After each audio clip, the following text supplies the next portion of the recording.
মই ভাবোঁ যে প্ৰধানমন্ত্ৰী এটা ভাল কাম কৰিলে সেই কামটো হ'ল যে নামৰূপৰ সাৰ কাৰখানাটো উদ্বোধন কৰিলে, কিন্তু প্ৰধানমন্ত্ৰী এটা বেয়া কাম কৰিলে সেইটো হ'ল যে আমাৰ বৰঝাৰ এয়াৰপৰ্টটো আদানীক দি থৈ গুচি গ'ল। আদানীক দিয়াৰ পৰাই আপোনালোকে দেখিছে যে 50 বছৰলৈ আদানীক দি দিলে। আদানীক দিয়াৰ পৰা এয়াৰপৰ্টত আপোনাৰ ফ্লাইটৰ দাম বাঢ়ি গুচি গ'ল, ফ্লাইটৰ টিকেটৰ দামটো সাংঘাতিক বাঢ়ি গুচি গ'ল। আপোনালোকে নিশ্চয় দেখিছে চব বস্তু এতিয়া তাত লেণ্ডিং কৰিলে আপোনাৰ বিমান এখনৰ ভাড়া বাঢ়ি গুচি গ'ল। আপুনি আগতে টেক্সিত লৈ গ'লে যিমান ভাড়া লয় পাৰ্কিং চাৰ্জ তাত বাঢ়ি গুচি গ'ল।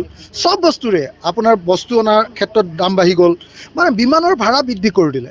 আৰু মোদী ডাঙৰীয়াই এনেকৈ আদানীক আমাৰ এয়াৰপৰ্টটো দি দিয়াৰ কাৰণে আমি অসন্তুষ্ট।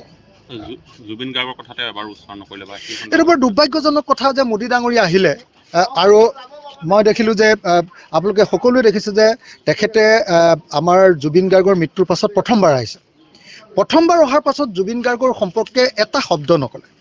আমিতো আশা কৰিছিলোঁ যে তেওঁ জুবিন গাৰ্গৰ পৰিয়াললৈ যাব, তেওঁলোকক মাত পাতিবলৈ ঘৰলৈ যাব।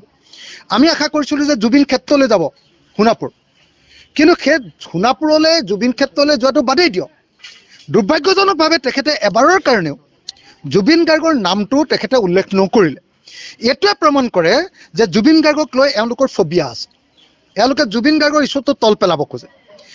বিজেপি চৰকাৰৰ কাৰণে জুবিন গাৰ্গ এটা মূৰৰ কামোৰণি, আৰু সেইকাৰণে তেওঁলোকে জুবিন গাৰ্গক যিটো চাৰ্জশ্বিট দিছে সেই চাৰ্জশ্বিটটোৰ জৰিয়তে জুবিন গাৰ্গৰ নামটো তেওঁলোকে আপুনি দেখিছে নাই বিজেপিয়ে এইকেইদিন কৰি থকা কামটো কি?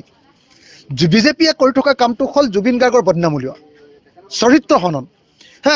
মিত্ৰ এজন আমাৰ হিৰোক, আমাৰ কালচাৰেল দৰেন, আমাৰ এজন মৃত হিৰোক, কালচাৰেল হিৰোক, সাংস্কৃতিক আমাৰ এজন নায়কক বদনামী কৰিবৰ কাৰণে যিধৰণে আচলতে বিজেপি আৰু চৰকাৰী পক্ষটোৱে যিধৰণে ছ'চিয়েল মিডিয়াত অপপ্ৰচাৰ কৰিছে আৰু হুইস্পাৰিং কৰিছে, একদম মুখে মুখে গাঁৱৰ মানুহৰ মাজলৈ, টাউনৰ মানুহৰ মাজলৈ, সাংবাদিকৰ মাজলৈ কিছুমান বদনাম মেলি দিছে। ব্যক্তিগত জীৱনৰ কিছুমান কথা মেলি দি আমাৰ জুবিন দাক বদনামী কৰিব খুজিছে। এইটো আমি বিৰোধিতা কৰিছোঁ আৰু এইটো আমি কেতিয়াও মানি নলওঁ।